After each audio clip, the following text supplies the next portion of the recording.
Hello, I'm Michael Ryan, and in this episode we're tipping our toe into investing in distressed properties, risks and rewards. I love this little segment because as the media often says, if it bleeds, it leads.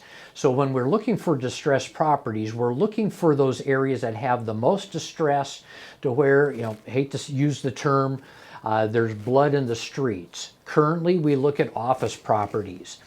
Opportunities there for buying notes before they come due, to do workouts with the owners.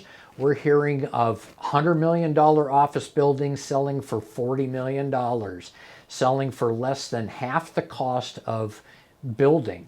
We went through this after the financial meltdown when single-family homes were on sale, and we know how the last 15 years has done for those investors.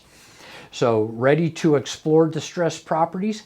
Give me a call. I'm Michael Ryan with Michael Ryan & Associates, and have a fabulous